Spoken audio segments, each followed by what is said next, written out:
Welcome to today's episode of What to Say and How to Say It, the podcast to help you fix your marriage. I am Shai Lewis.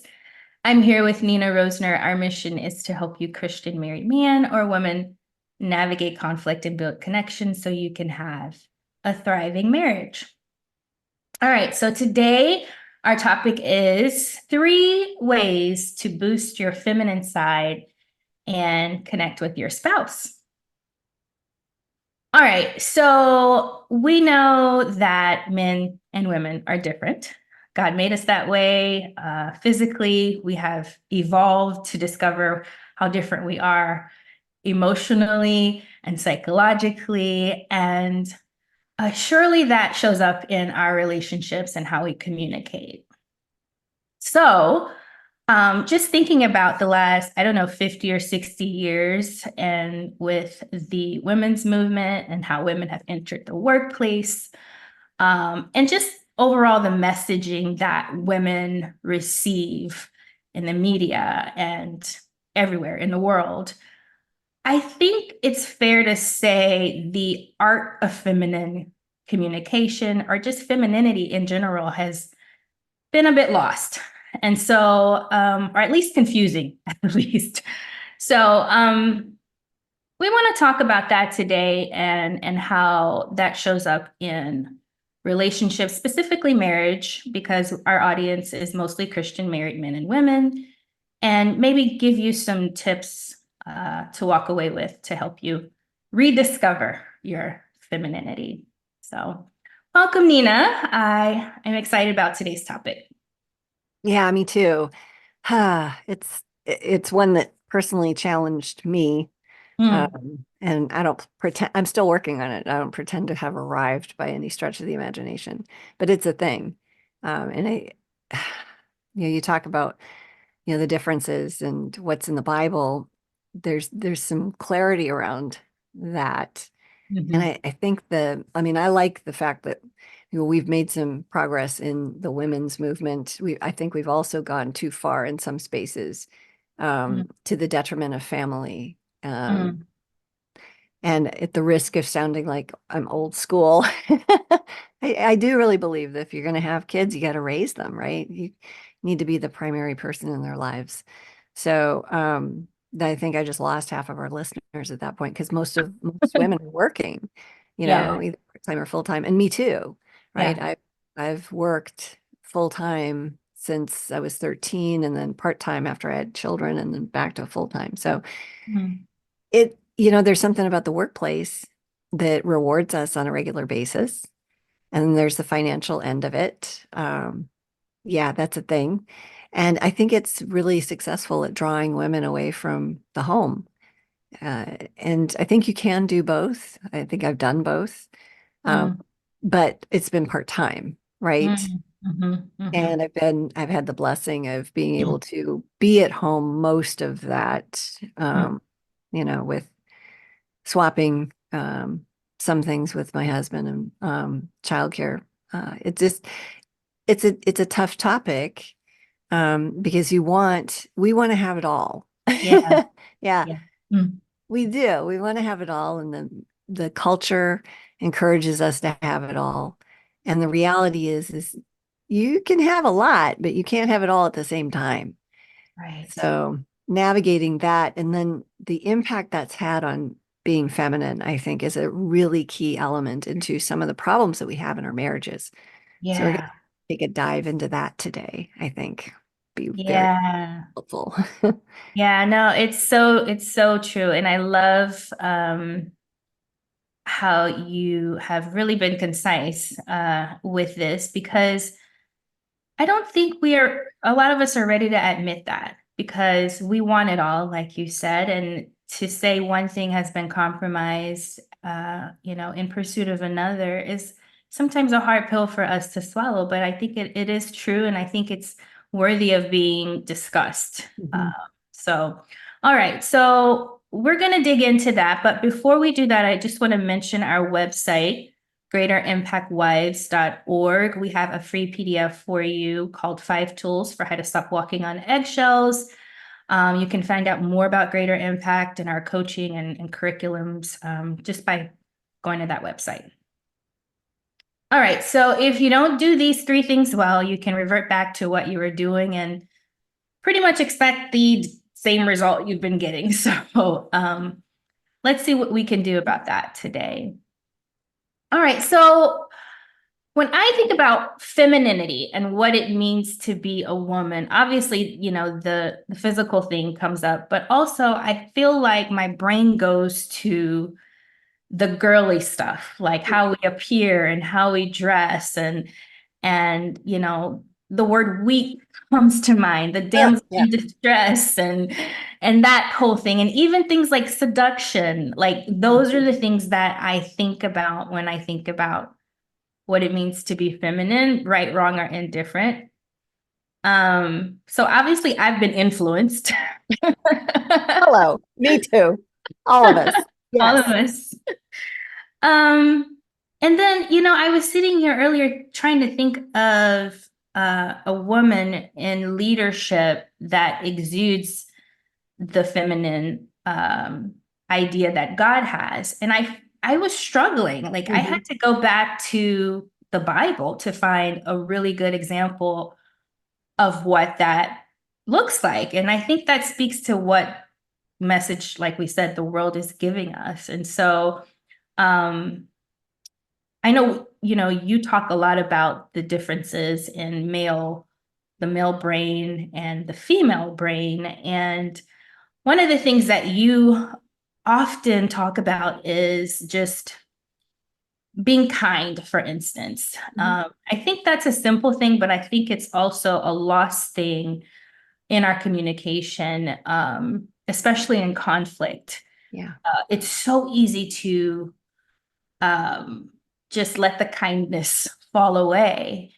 Yeah. And I'm wondering, is, well, first of all, can you talk a little bit about why that's so important and why that's feminine? And then second, what's happening when we lose that? Yeah.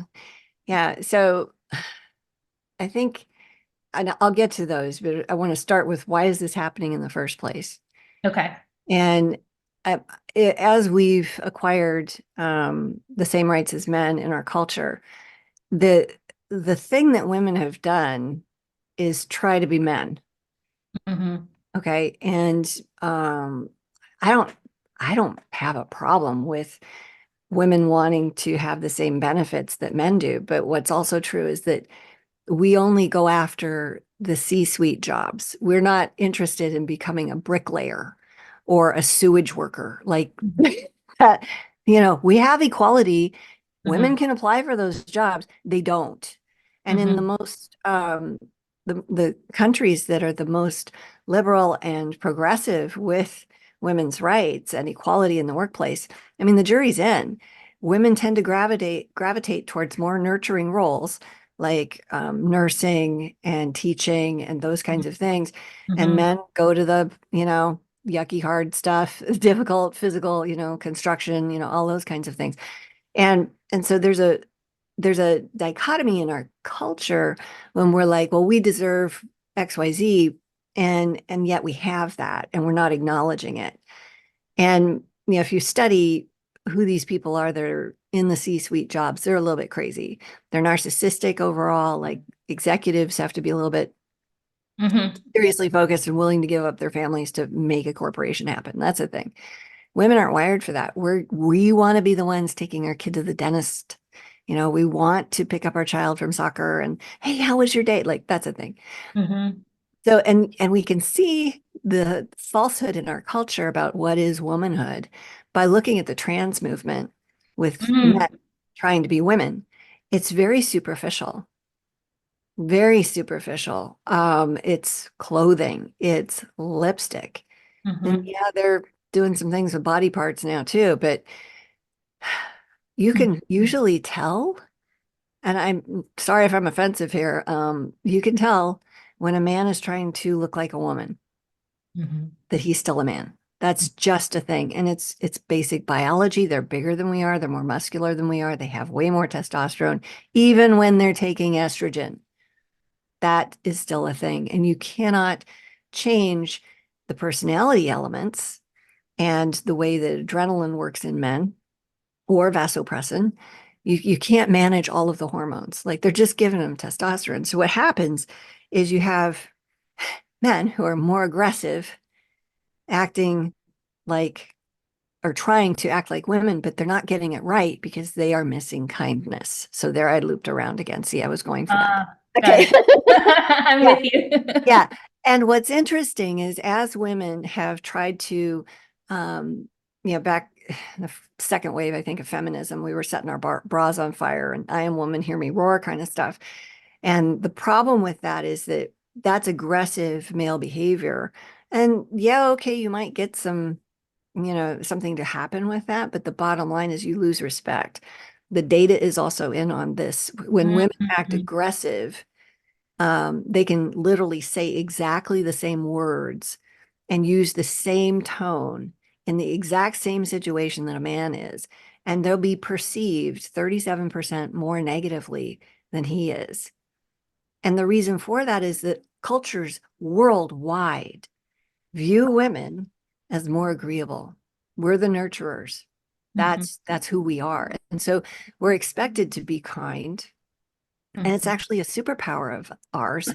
Mhm. But we start causing problems when and it's not men's fault and it's not our fault either. Like we've got this thing in culture, like men don't know what to do with themselves right now. And it's awful to be a man in our culture. And that's why a lot of the young men are checking out. Like they're not getting married, they're playing video games. Like I can be a man on a video game and blow something up. And we don't know how to honor masculinity well. So we've got two people in a relationship that are acting in ways that is outside the design that God had for. Mm. Okay. Mhm. And Mhm. so we can only do our part as women, but we can also call our husbands to a higher level of being um, in a way that is not aggressive, in a way Yeah. that maximizes the design, if you will. Yeah. And I want to talk about that because I'm hearing that our superpower is kindness. I'm hearing that we are perceived as someone without respect when we become aggressive. So, how exactly do we use our kindness to gain respect if, you know, we can't be aggressive? Mhm. How does that work exactly? Yeah. Well, and let's just, for the record, it's sin for both male or female to be harsh. Well, yeah. Okay.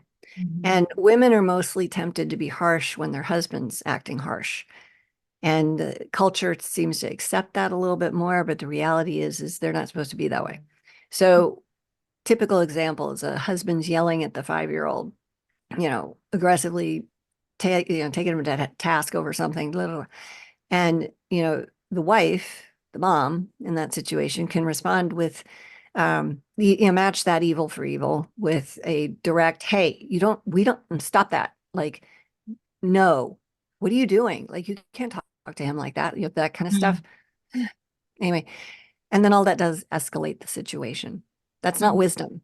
And if we think about Proverbs, it's called lady wisdom. So think about that. Mm. Yeah. So wisdom is a feminine trait as well. Not saying men aren't wise, Love that. Yeah. but lady wisdom, we're called to be wise, right? And she's got 7 pillars. It's a thing. But anyway, so a wise woman in that situation would walk into the space, put her hand on her husband's shoulder and say, baby, I know you love him. And I'm not sure he can hear that right now. Mhm. Make eye contact, gentle smile, look on her face, right? Mhm. And Mhm. then what happens is the man breathes just a huge sigh of relief. And usually you get you know what, you're right. Joey, Daddy was out of line. I'm so sorry. I shouldn't have spoken to you like that. And then Mhm. she goes back to doing her thing, right? And then the two of them sort whatever it was differently. And I'm not saying a woman's responsible for their relationship, but there's a ton of ways that we can help, and we are biologically wired for this. We Yes. have more access to perceptions of nonverbal behavior than men do. Mhm. Mhm. We pick up tone and just small things relationally differently than they do. And it's this way from the start. Like we carry Mhm. the baby has that first relationship is with us. Mhm. Mhm. That is a thing. And why is that? It's because we're the nurturer. And you never hear women complaining, why do I have to be the mom? Why do I have to carry the baby? Why can't Yes. you be pregnant? It's like, okay, you can think that way if you want to, but that's not the design. Yeah. So you're in this, Mhm. accept your reality, and Mhm. then do the ever loving best you can with it, which, by the way, can be a lot. Yeah, and I just want to emphasize this because I think we assume that men are like us. And I think that's true for men as well. They assume women are like them. And Yeah. we don't realize the superpower in just showing up how God has designed us. Like Mhm. they don't have the thing we have. Right. We don't have the thing they have. So it really isn't a I have to, it's a I get to because I'm Right. I'm gifted to do this. Yes. Yes. Spot on, girl. Yeah, I think that's lost on us. I think society tells us we're weak if we do Mhm. what you just said. But what you just said, that example can change the dynamic in a relationship and take something that can escalate and keep it, Mhm. calm. And so I really think that's important to Mhm. to emphasize. Well, and you bring up weakness. I think weakness is doing nothing, or weakness is being afraid of the anger or the yelling or whatever. It's like, stop that. You know, Mm-hmm. take courage. If you're frightened, stop being weak, be Mm-hmm. bold, because those are things we're called to do, right? But it Mm-hmm. doesn't mean act like a man. Like that's not anywhere in there. The teaching of kindness is on her tongue. Mm-hmm. And so she can walk into a space and be kind. Hey, I love you. What's going on? It's not like you to speak to me like that. What's up? Even Mm-hmm. if that's his normal pattern, if he's accepted Christ as his savior, then that's his character. And you got to call it out, man. You got to call it out. And so you step into those spaces with it's not like you, because you're talking to Jesus at that point. And then that gets to take over. And then you got to make sure you're affirming and encouraging, calling attention to his strengths, and pointing them out. You know what? The way that you go out there and play ball with those kids every night, like it just blows me away. I'm exhausted. I appreciate it, but they have fun with you. You're a great dad. And wow, he's taller, right? And usually about this point in the call, women are going, well, what about me? It's like, yeah, okay, ask for what you want because he has no clue. You're trying to get orange juice out of a grape. He's not as relational as you are. So stop expecting that from him and help him learn how to love you well. Men are simple. They want to do well by their wives most of the time. Like that's Mhm. what's true. They just don't know what to do with it. They don't know how. And so we need to get ourselves together and then be useful in the relationship because we are the more relational one. Amen.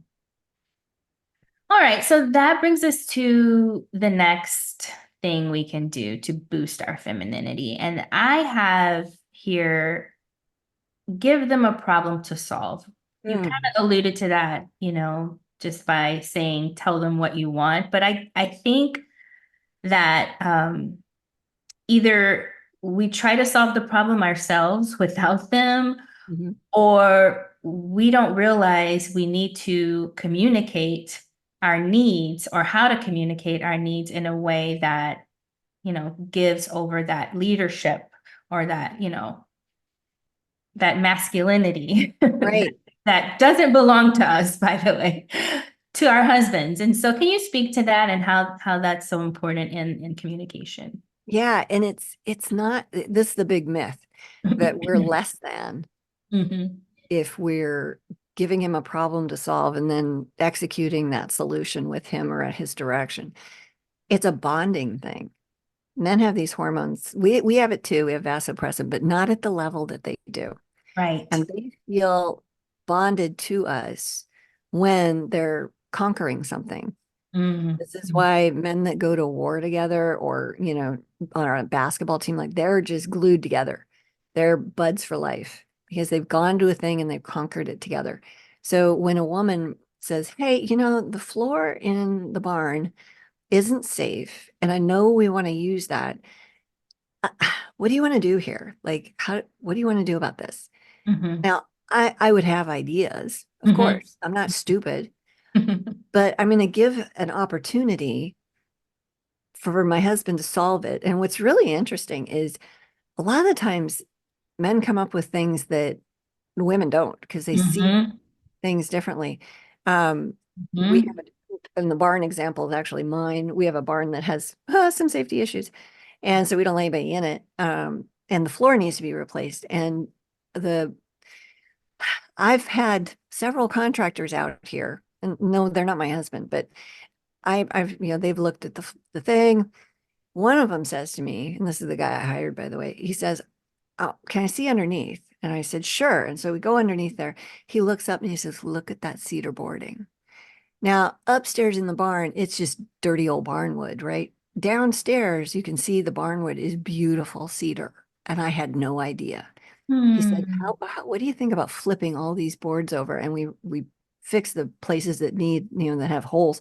We put new cedar boarding in there and then we stain everything so it matches. I'm like, you're a genius.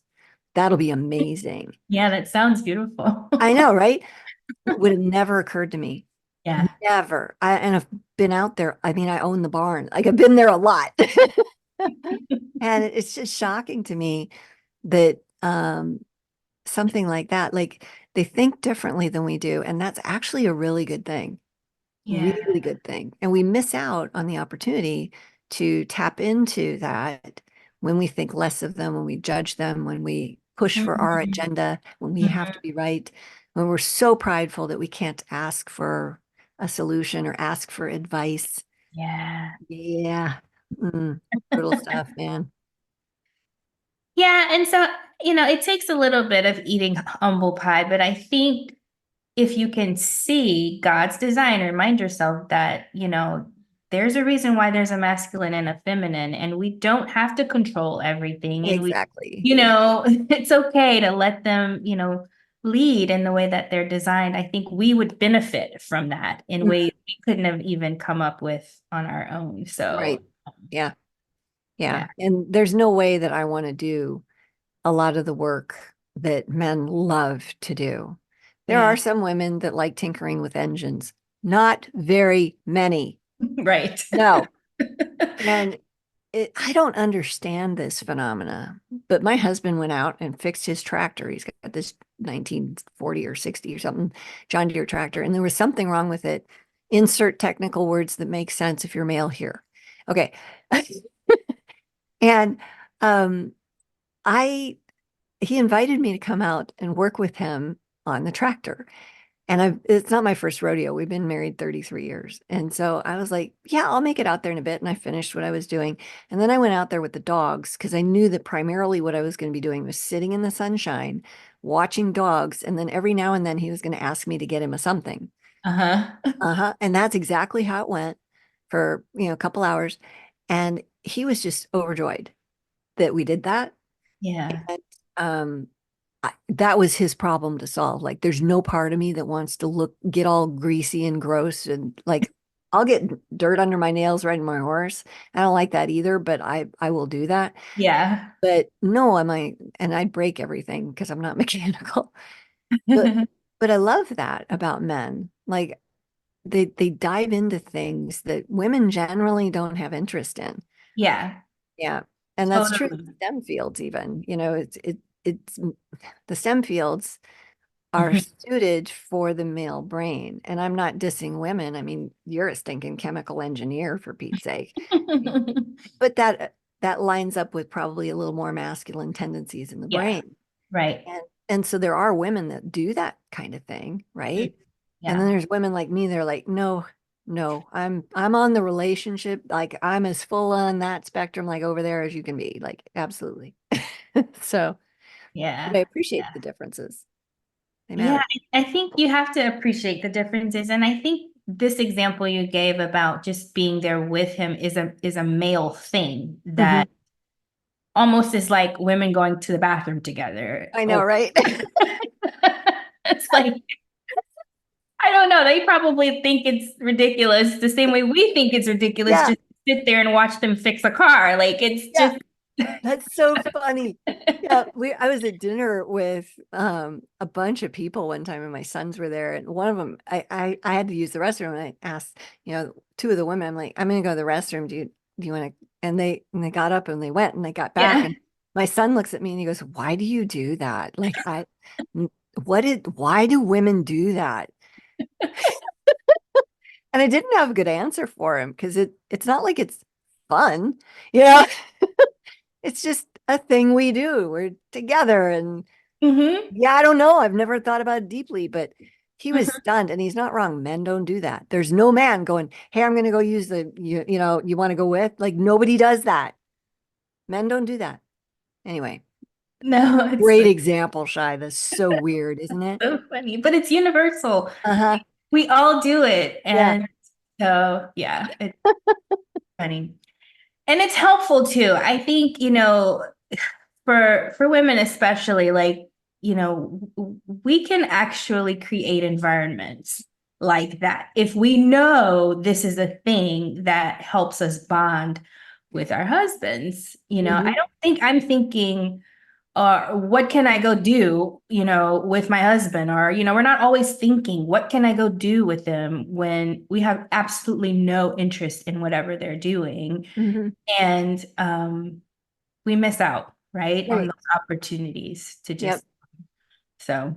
Well, and that's why I took the dogs with me because they would love, I mean, they're baby dogs, right? So they love being out in the sunshine. It gave me something else to, also focus on because I knew I was going to be sitting there and I didn't want to just sit on my phone. I mean, I think that's disrespectful. But, Mm, just being in his presence, being with and, just navigating that. You have to choose that. yeah. And I could choose, oh, really, I'm going to be so bored. Or I could choose, oh my gosh, he's going to get a vasopressin hit. This is going to be good. You know, I think that's wisdom I think it to is too. Yeah. bond. We want them to do stuff that we like, and they don't necessarily enjoy that either. So why not do some of the things that they want for the Thank, relationship? yeah. No, that's so good. Okay. Last one is being nurturing. Um, I know that you speak about, or you actually said it earlier, and how God just has wired us to be the ones to carry the kids, and the touching example that you used, um, validation, listening. I feel like that all falls into like that nurturing and Mhm. relational bucket. And so I want to talk about that and how that should show up in our communication and why that's feminine and helpful, Mhm. to helping resolve conflict. Yeah, so you look at the Big Five personality index, which is cross-culturally, worldwide, most valid, most reliable personality index out there. And there's some differences between men and women. Mm, Emotionally, there's, personality-wise, there's not a lot of them, but where we're different, we're really statistically significantly different.